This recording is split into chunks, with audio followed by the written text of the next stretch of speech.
और वो इन्वेस्टर जो है ना एक दूसरे पे एतमाद करते हैं। यहाँ पे कोई बंदा एक दूसरे पे इन्वेस्ट नहीं करता। उनको पता है कि मैंने एक दफ़ा लगा देना, मुझे मिलना ही नहीं है।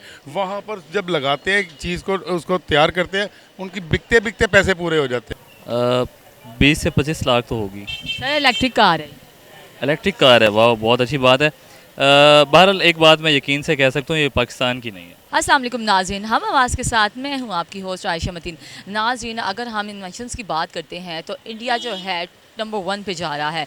अब इंडिया ने जो है एक इलेक्ट्रिक कार निकाली है अमेजिंग फ़ीचर्स के साथ, और उससे भी ज़्यादा अमेजिंग बात यह है कि अमेजिंग प्राइस के साथ। इंडियन रुपीज़ में उस गाड़ी की जो प्राइस है अमेजिंग फ़ीचर्स के साथ वो हैं 8 लाख से 9 लाख तक, है ना हैरत अंगेज़। और अगर हम पाकिस्तान की बात करते हैं तो यहाँ पर कौन सी ऑटोमोबाइल कंपनी है कि वहाँ पर इलेक्ट्रिक कार या इलेक्ट्रिक बाइक निकली हो।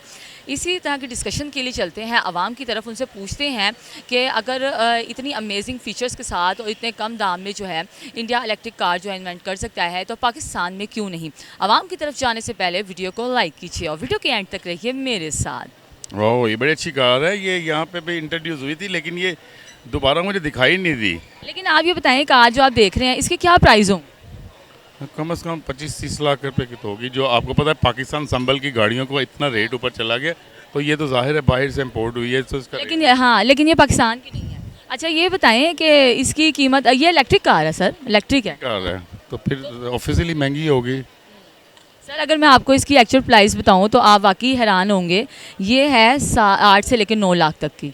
वाह, ये तो आपने सरप्राइज ही दे दिया। अब तो बाइक कितने की होती जा रही है। 1 to 5 जो है ना, वो आपका रेट पता है कितना, 2.5 लाख से ऊपर चला गया। सर है ना अमेजिंग। नहीं, बहुत ज़्यादा अमेजिंग तो है। आप ये बता सकते हैं कहाँ की इन्वेंशन है, कोई अंदाजा वैसे? आई थिंक चाइना पहले कहते थे कि यहाँ पे भी इनके एक डिस्ट्रीब्यूटर बैठे थे फ्रेंचाइज खोल के, लेकिन उन्होंने इसको थोड़े दिन ही रखा है गाड़ियों को, वो पता नहीं कहाँ उठा के ले गए। सर ये बेसिकली जो इन्वेंशन है ये हमारे हमसाया मुल्क इंडिया की। इंडिया कर रहा है, इसका मतलब एशिया ही कर रहा है इसको। सर आप ये देखें, इतनी इलेक्ट्रिक कार और हर एक अमेजिंग फीचर्स के साथ सारी चीज़ें हैं इसमें, जो एक बड़ी गाड़ी में और एक अच्छी गाड़ी में जो आप कीमत देखें कि ये तो बहुत लेस है। आपने अभी कहा है कि ये बाइक बिल्कुल फ्री है 8-9 लाख रुपए में, और इतनी फैसिलिटियाँ। ऑब्वियसली इन्होंने चाइना हो या इंडिया जो भी एयर बैग यूज़ करते हैं, सेफ्टी किसी भी वो इंसान की यूज़ करते हैं, लेकिन इसमें वो हो सकता है वो फैसिलिटियाँ भी हों जो हम यहाँ पे 27 लाख रुपया एक आल्टो पे लगा के नहीं ले रहे। एग्जैक्टली सर, ये इसकी वही वाली फीचर्स सारे कुछ इसमें है। सेफ्टी बैग है, एयर बैग हो गया, एलईडी हो गई, अमेजिंग फीचर्स का सारा कुछ इसमें। आई थिंक इसमें कलर भी काफ़ी अवेलेबल होंगे, क्योंकि ये ग्रीन पैरेट कलर इन्होंने बड़ा अच्छा कलर इसमें जो किया है, बहुत प्यारा कलर है।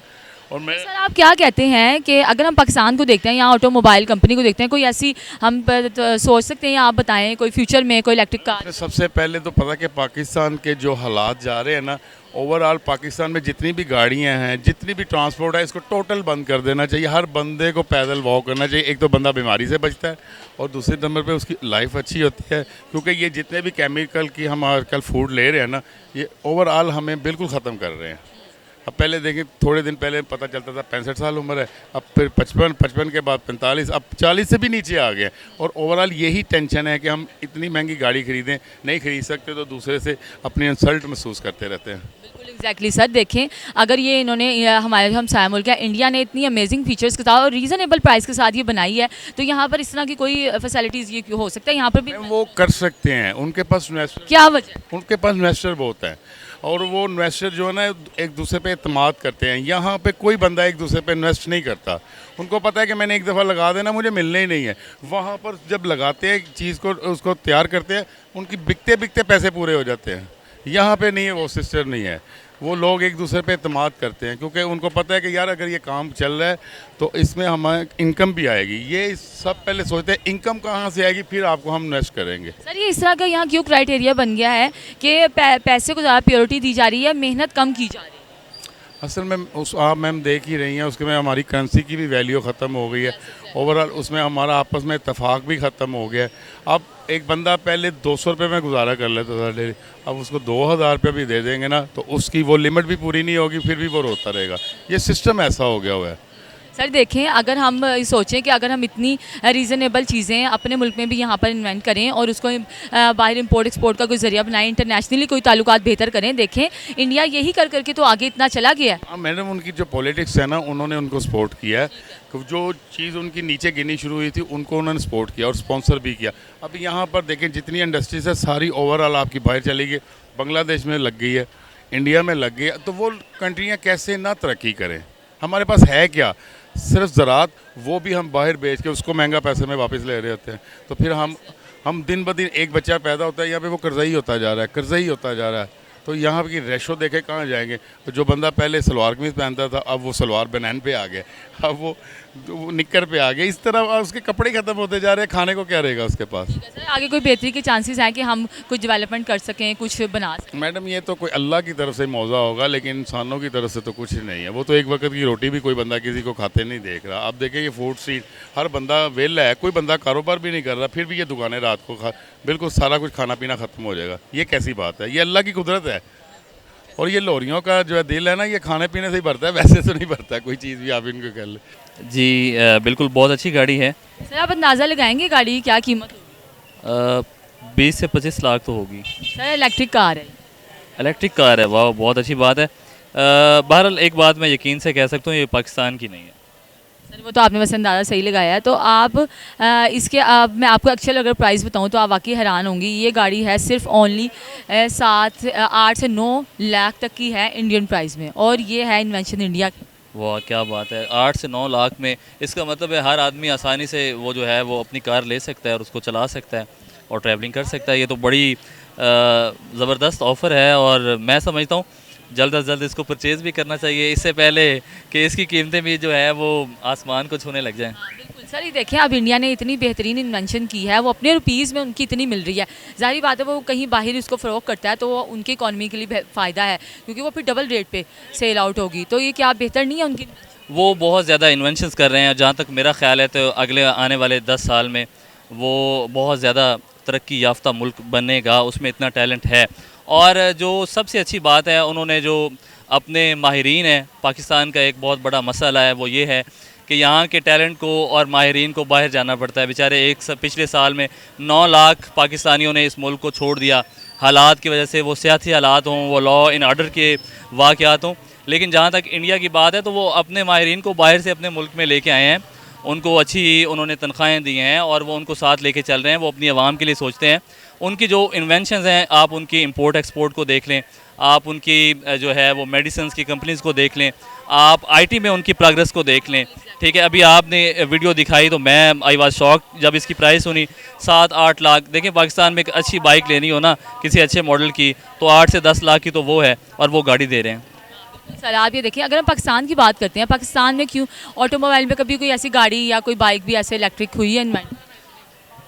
हाँ मेरे तो इल्म में नहीं, अभी तक नहीं है, लेकिन हो सकती है लोगों को अगर मौका दिया जाए। लेकिन यहाँ थोड़ा मुश्किल है क्योंकि हुकूमती सतह पे सपोर्ट नहीं होती। आम आदमी जो है ना वो सारा कुछ कर सकता है। मैं KPK में भी कुछ अर्सा रहा हूँ, वहाँ लोग छोटे छोटे बच्चे जब वो चीज़ें मुख्तलिफ बना देते तो मैं खुद हैरान हो जाता था। अगर हुकूमती सतह पे देखें, चीज़ों को आपने खुद डिस्कवर करना होता है। ठीक है ना, जिस तरह प्यासा कुएँ के पास चल के जाता है, कुआँ प्यासे के पास, यहाँ कोई इन्वेस्ट करता है, उसको कोई चीज़ ऐसी बनाता है, उसको पकड़ के या तो नज़र बंद कर देते हैं या अंदर कर देते हैं या उस चीज़ पे बैन हो जाता है। आप क्या कहते हैं, इस यहाँ पर भी इस तरह की कोई बेहतरी या मामलात हो सकता है, कोई इन्वेंशन हो या वो हमारा कोई चीज़ जानी जाए मेड इन पाकिस्तान के नाम से? देखिए हो सकते हैं, लेकिन उसके पीछे एक बड़ी चीज़ है डेमोक्रेसी। पाकिस्तान में डेमोक्रेसी के जो हालात वाक़यात हैं वो आपके और मेरे सामने हैं। ठीक है, इलेक्शंस जो हैं वो हो नहीं रहे। जमहूरियत मुस्तहकम होगी, कोई हुकूमत बनेगी तो ही वो आवाम का सोचेगी ना। हमारा अलमिया ये है कि हमें जितनी भी अभी तक हुकूमतें मिली हैं, 2-3 ख़ानदान मिले हैं, उन्होंने पाकिस्तान को निचोड़ा ही है, पाकिस्तान को कुछ दिया नहीं है। हमारे जो मोहसिन हैं डॉक्टर अब्दुल कदीर ख़ान, आप ख़ुद देखें उनके साथ क्या हुआ। ठीक है, क्या हाल हुआ उनको। वो जब इंटरव्यूज़ देते थे तो सड़कों पे बैठ के इंटरव्यूज़ देते थे, एक सादा आदमी थे। इन जैसे हीरोज़ को जब आप नज़र बंद करेंगे, जब इन जैसे लोगों को आप फैसिलिटेट नहीं करेंगे तो हालात जो है वो पसमानदगी की तरफ जाएंगे, तरक्की की तरफ नहीं जा सकते। सर आप लास्ट में क्या कहते हैं, इंडिया के नरेंद्र मोदी साहब हैं, वो इतनी अच्छी तरह हर एक चीज़ को चला रहे हैं, उनकी एक के बाद एक इन्वेंशन और इलेक्ट्रिक कार, तो क्या कहें? देखें जी, जो जहाँ तक मोदी की बात है ना, मुझे उससे इख्तलाफात भी हैं और वो मुझे पसंद भी है। इख्तलाफात इसलिए हैं कि जो मुसलमानों के अगेंस्ट उसकी पॉलिसियाँ हैं, हमें उनसे दिली तकलीफ़ होती है। लेकिन अब इसमें भी दो चीज़ें हैं, जो बातें हम तक पहुंचाई जाती हैं, आया कि वो वाकई वैसी हैं या नहीं हैं। लेकिन मोदी के बारे में एक बात कही जा सकती है कि वो अपनी आवाम का सोचता है, ठीक है, वो अपनी आवाम का सोचता है और आवाम उसके साथ प्यार करते हैं और मुझे यकीन है कि अगली हुकूमत भी उसी की ही आएगी। वजह उसकी यह है कि वो आवाम, और मज़े की बात यह है कि आप अगर इंडिया को देखें ना, तो उनकी खारजा पॉलिसी बहुत ज़्यादा स्ट्रॉन्ग है, नंबर एक। नंबर दो, आप देखें कि तमाम तर जो इदारे हैं वो कवानीन के अकॉर्डिंग इंडिया में चल रहे हैं, हुकूमत वहाँ की स्ट्रॉन्ग है, ठीक है। और आप उनका जो वज़ीर ख़जाना है उसको देखें, वो कितना टैलेंटेड है। टैलेंट पे जब लोगों को आप सामने लेके आएंगे, क्या आपको लगता है कि पाकिस्तान में टैलेंट नहीं है? एक से बढ़कर एक बड़ा नाम टैलेंट पड़ा है पूरी दुनिया में। आप देखें जहाँ भी कोई बेहतरीन काम हो रहे होंगे पाकिस्तानियों का, वहाँ कोई ना कोई हिस्सा होगा, डॉक्टर्स की सूरत में हो, इंजीनियर्स की सूरत में हो, साइंटिस्ट की सूरत में हो। मुसलमान बाहर छाए हुए हैं और उनका ताल्लुक भी पाकिस्तान से है, लेकिन फैसिलिटेट करने की बात है। क्या अगर इंडिया के लोग उनको वापस ला सकते हैं, तो पाकिस्तान अगर चाहे तो क्या उनको वापस नहीं ला सकता? जी नाज़रीन, हम पाकिस्तानी अवाम की तरफ गए और उनको इंडिया की ग्रेट इन्वेंशन इलेक्ट्रिक कार के बारे में उनसे पूछा कि उनकी वो क्या कीमत बताते हैं। किसी ने कहा 25 लाख, किसी ने 50 लाख का। और जब इनको मैंने कीमत बताई है इंडियन रुपीज़ में, वो तो बड़ा हैरान रह गए हैं और सबके रिएक्शन थे, वो शौक थे। वो कह रहे हैं कि अगर यही इसी तरह की कीमत की यहाँ पाकिस्तान में बन जाए तो हमारे वारे न्यारे हो जाएँ। हम जो है इतनी फिर हमें सोचना ना पड़े कि हमने गाड़ी लेनी है या बाइक लेनी है, और जो अफोर्डेबल जो है प्राइस, हम उसके मुताबिक जो है वो गाड़ी को परचेज़ कर सकें। और पाकिस्तान में भी जो है इस तरह की इन्वेंशन ज़रूर होनी चाहिए, लेकिन यहाँ ये है कि यहाँ हुकूमत का थोड़ा सा स्टेबिलिटी का मसला है, यहाँ पर स्टेबल नहीं है जो हर एक चीज़ को जो है बाकायदगी से देख सके। तो इस तरह की मज़ीद वीडियोज़ को देखने के लिए हमारा चैनल ज़रूर सब्सक्राइब कीजिए। अल्लाह हाफिज़।